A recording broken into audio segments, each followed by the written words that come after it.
What the city is talking about. This is Montreal Now on News Talk Radio, CJAD 800.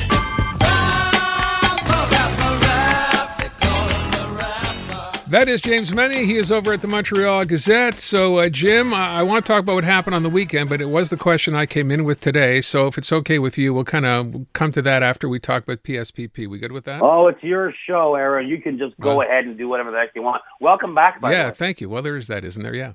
It is my show.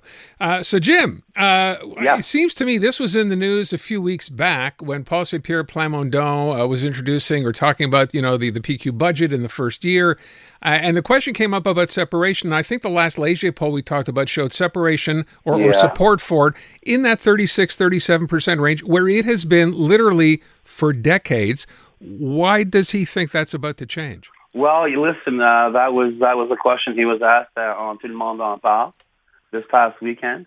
And it was pointed out to him that, yes, your party's leading in the polls, but 58% of respondents aged 18 to 34 veulent rien savoir. They don't want to know about Quebec sovereignty. And he says, and this is the part I like, because, he's got a role to play. He goes, I think you're going to see that change, and I think you're going to see young people will end up being the biggest supporters of sovereignty. It'll be like a projet de société, a social project, looking after the environment, that in the end we are going to see it. I mean, honestly, Aaron, it all sounds like smoke and mirrors, and frankly, in my opinion, it is. But what the hell else do you want the guy to say? He will find a way. If he wins the election, he'll find a way not to have a referendum. This is perfectly normal operating procedure for any PQ leader who has pledged to hold a referendum, but then suddenly gets power and realizes, I ain't going to win that. So you think he's cut of the same cloth? You think that's what would happen? Absolutely. Okay. This guy's smart. This guy's and he has not made a wrong move. He's saying all the right things right now. And so when this guy, if they turn around and say, "Wow, you cynical liar! Look at you! You said you're going to hold it, and now that all the numbers aren't on your side, that you're not going to do it." He can turn around and say, "Remember when I was on Tout le monde en parle, and I said I hope that young people would." Well, that's not there. And the fact is, let's face it. I hate to put it this way. Right now, the dream of Quebec sovereignty is held largely by a rather elderly and aging demographic that has sort of committed itself to the idea that it's not going to see it happen in their lifetime. It's more of a kind of a nostalgic kind of a thing, like, having a particular show on one day where you listen to music from one particular era. So you think, let's just talk about separatism, blah, blah, blah. But the fact is, it ain't going to happen. And quite frankly, I think even these surveys that we see are, in fact, overestimating whatever support there is for sovereignty there. We have these conversations about the real world every day on this show. We talk about the economy. We talk about the challenges facing young people who want to just do nothing remarkable other than, raise a family and buy a house. Do you really think they're going to let all that drop and say, "Come on, honey, let's work for an independent Quebec"? It's not going to happen. It's over. But the fact is, we have, and this is, it's one of those only in Quebec situations, where the most popular political party is leading in the polls, even though its raison d'etre is something that absolutely nobody wants. But the fact is, it is perceived as being better than the other four parties that are sort of rambling around the National Assembly.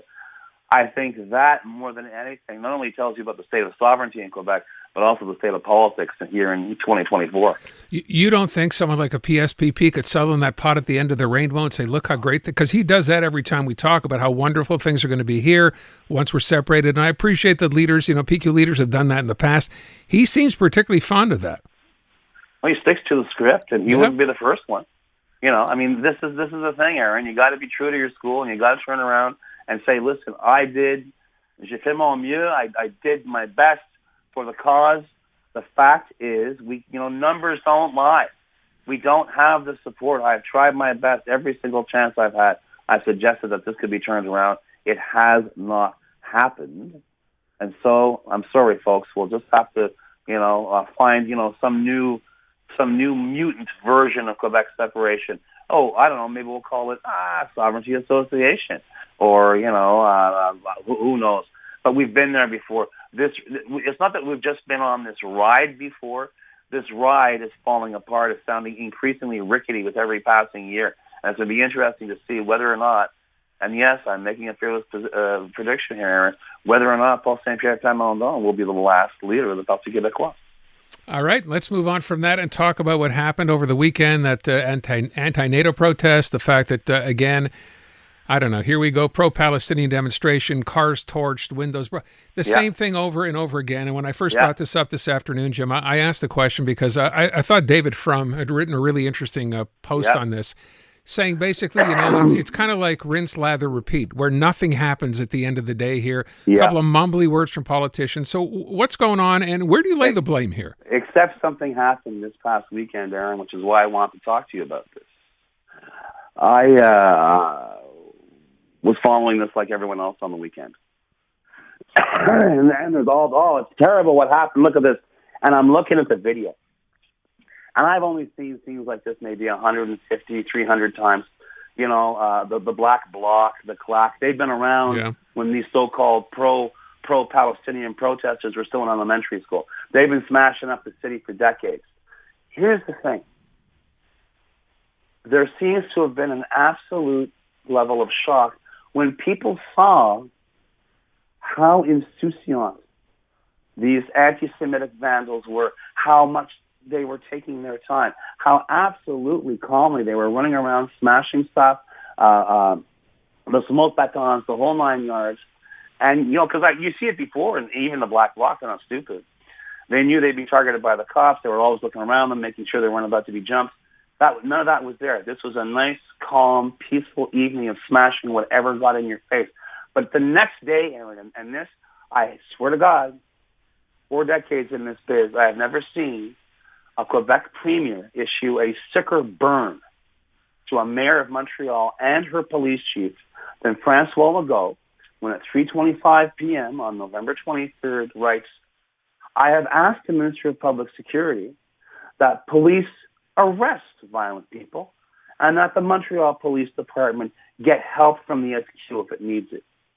Now, I don't expect people to sort of read the answer. Trust me, when the premier says this, he doesn't even mention the mayor by name, doesn't even mention the police chief by name. It's like, do your job, and if you need help, we'll send you some real cops. That's exactly the message that he sent. And if you look at Paddy Laguerre's face on Saturday when he was being interviewed, that was a guy who didn't expect to be answering questions on Saturday afternoon about the performance of his force the night before. It's so funny that, and it's clear that this administration just doesn't get it. Today, at 1 o'clock, Valérie Plante and company were supposed to hold a press conference about the future of St. Catherine Street. Aaron, I thought we were talking about that. We were talking about, what's the vision for St. Catherine Street down the road in the next 5 or 10 years. That is suddenly abruptly canceled. And guess what? There's a press conference to discuss the violent incidents on Friday night. It is just sinking through now. Not this dog and pony show BS bushwhacking of Trudeau by Pierre Poilievre because Trudeau goes to a Taylor Swift show with his kid, but basically how this entire police operation, and remember, we're not talking about a bunch of conventioneers coming down from Chibougamau, for the local manure salesmen's convention. These are NATO delegates who were supposed to be addressed by the Prime Minister of Canada. This was beyond embarrassing, okay? So I have a sneaking suspicion, whether we'll see it on social media or not, that perhaps conversations have been had with this city administration and with this police department, like, you know what? Change the tone as of right now about this entire policing issue when it comes to dealing with these so-called pro-Palestinian protests. The level of anti-Semitism that we're seeing spewed at these things.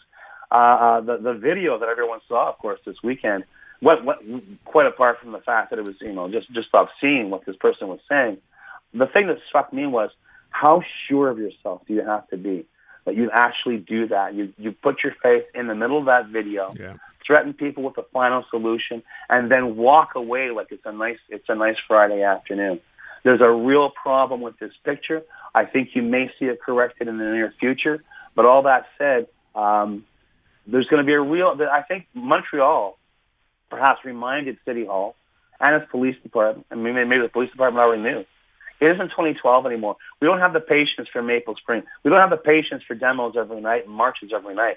And especially when this dark side, when this evil side, when this absolutely malicious, as I say, obscene side of this so-called pro-Palestinian movement that involves nothing more than what has been quite accurately labeled as Jew hatred is occurring on a regular basis. Something's got to stop, and I have a sneaking suspicion you may see some changes later this week. I have to let you go, but I would just ask at the end of this, Jim, and I appreciate what you said, is this police or is this the municipal administration? It's both. It's the high command of the police. I don't think it's the rank and file. The rank and file, they know this dance. They've been doing it for 20 years. They know how to do this. When you're doing crowd control, and that's what this should have been, it's nothing more than a crowd control operation, you always put yourself in a position where you're never in a fight where you can't win. You concentrate your people on a weak point, a choke point. You grab 6, 7, 12 dozen. You arrest them. You throw them in buses. Move on to the next point because you're always going to be outnumbered. Yeah. There was not a single indication that was going on. And when at the end of all those images we saw on Friday night, 3 people were arrested and then released after signing a promise to appear. That's where we'll leave it. Jim, thank you. It's good to talk. Appreciate it. The man.